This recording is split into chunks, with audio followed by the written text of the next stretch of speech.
Hello dear friends, मैं सुमन और स्वागत करती हूँ आपका अपने चैनल आपकी सहेली सुमन में। आज के वीडियो में हम बात करेंगे वजाइनल ड्राइनेस पर। वजाइना के अंदर सूखापन होना, महिला के लोअर बॉडी पार्ट के अंदर ड्राइनेस होना बहुत ही कॉमन प्रॉब्लम होता है कुछ महिलाओं के साथ। लेकिन वह हिचकिचाती है बात करते हुए, डॉक्टर से डिस्कस नहीं करती, कभी कभी अपने पार्टनर के साथ भी इस चीज़ को डिस्कस नहीं कर पाती। तो इसकी वजह से कुछ इश्यूज भी होते हैं। क्यों होती है ड्राइनेस, क्या इसका सॉल्यूशन है, इसी चीज़ पर बात करेंगे आज की इस वीडियो में। तो चलिए बिना देरी के वीडियो शुरू कर लेते हैं।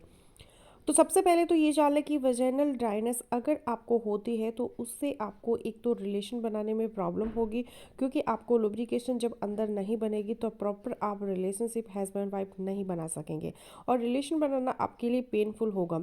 और रिलेशन बनाने के बाद भी महिला को दर्द होता रहेगा। और दूसरी जो इम्पॉर्टेंट चीज़ है यहाँ पे कि आपको प्रेगनेंसी कंसीव करने में भी प्रॉब्लम हो सकती है, क्योंकि जब लुब्रिकेशन नहीं होती, वजाइना के अंदर सिक्रेशंस नहीं बनती, कोई स्लिपरी मीडिया नहीं होता है स्पर्म के ट्रैवल करने के लिए, तो स्पर्म को प्रॉब्लम पेश आ सकती है आगे तक पहुंचने में। और ओवुलेशन के टाइम पे तो खास तौर पर बहुत ज़रूरी है कि वजाइना ड्राई ना हो, वेट होनी चाहिए, क्योंकि ओवुलेशन के टाइम पे नेचर की तरफ से आपके अंदर कुछ सर्वाइकल म्यूक्स ज़्यादा बनता है, स्लिपरी होता है, क्योंकि वह बेस्ट टाइम होता है हस्बैंड के साथ मिलने के लिए और कंसीव करने के लिए। लेकिन अक्सर महिलाओं को कभी कभी ओवुलेशन के टाइम पर, यानी जब अंडा निकलने का टाइम होता है, उनके साइकिल का मिड 14वां या 15वां दिन, उस टाइम पर भी ड्राइनेस की शिकायत रहती है। तो यह भी प्रॉब्लम क्रिएट करती है और प्रेगनेंसी कंसीव ना होने की वजह हो सकता है। अब अगर आपको वजाइनल ड्राइनेस का इशू रहता है तो आपके जो लोअर बॉडी पार्ट है, वजाइना के अंदर जलन का एहसास रहेगा, आपको इरिटेशन से महसूस होगी, आपको खुजली हो सकती है, मिलने के टाइम पर आपको दर्द हो सकता है, सूखापन पहले से हो सकता है और रिलेशन बनाने से और बढ़ सकता है। मिलने के दौरान रगड़ लगने की वजह से आपको पेन हो सकता है, या कभी कभी इस वजह से आपको पोस्ट क्वार्टल ब्लीडिंग भी हो सकती है, यानी कि रिलेशन बनाने के बाद हल्की फुल्की ब्लीडिंग भी हो सकती है। अब अगर बात करें कि ये ड्राइनेस क्यों होती है महिलाओं को, तो उसकी एक वजह तो ये हो सकती है कि अगर आप डॉशिंग करते हैं, इंटरनली वॉश करने के लिए कुछ परफ्यूम और सेंटेड लिक्विड वगैरह, सैनिटाइजर वगैरह यूज़ करते, तो वो बिल्कुल भी आपको नहीं करने, उसकी वजह से भी ड्राइनेस होती है।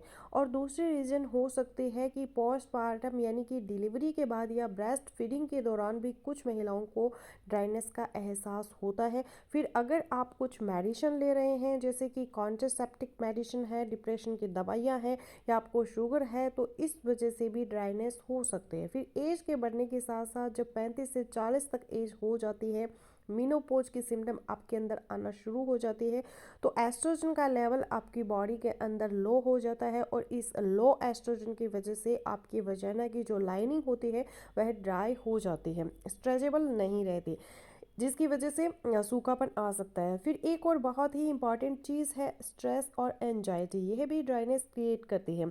स्पेशली अगर आपको रिलेशन बनाते वक्त ड्राइनेस का एहसास होता है, तो उससे पहले अपनी स्ट्रेस और एंजाइटी को दूर करना बहुत ही ज़रूरी होता है। कपल्स आपस में एक दूसरे के साथ कम्युनिकेशन करें, डिस्कशन करें, लव मेकिंग करें, फोरप्ले में इन्वॉल्व हो। जब आप फोरप्ले में इन्वॉल्व होंगे तो स्टिमुलेशन होगी ग्लैंड की और वहाँ से सिक्रेशन बनती हैं बर्थलन ग्लैंड्स से, जिसकी वजह से वजाइना के अंदर ड्राइनेस नहीं रहती। और अगर किसी भी महिला को ये प्रॉब्लम है, वजाइना ड्राइनेस है, तो उसके लिए आपको करना क्या है, तो अगर एज की वजह से, मेनोपॉज की वजह से आपको 35 से 40 के बाद ऐसा प्रॉब्लम हो रहा है, तो अपने डॉक्टर से मिलकर एक बार चेकअप करवाएं। आपको कुछ खाने की हार्मोनल मेडिसिन भी दी जा सकती है, या एस्ट्रोजन की कुछ क्रीम्स होती है, कुछ रिंग्स होते हैं जो वजाइना के अंदर रख सकते हैं, जिसकी वजह से आपको जो ड्राइनेस है वह कम आपकी हो सकती है।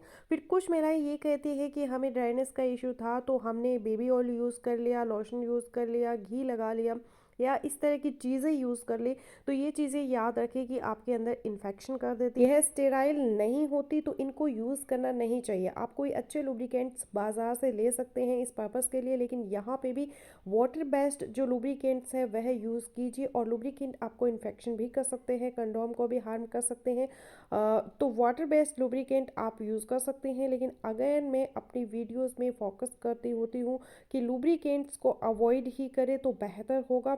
अगर आप फोरप्ले पर फोकस करते हैं तो काफ़ी हद तक वजाइनल ड्राइनेस का प्रॉब्लम नहीं रहता। तो फ्रेंड्स, बस यही था मेरा आज का वीडियो। आई होपफुली मेरा आज का वीडियो आप लोगों के लिए यूजफुल रहेगा। मिलते हैं नेक्स्ट वीडियो में, तब तक के लिए बाय बाय।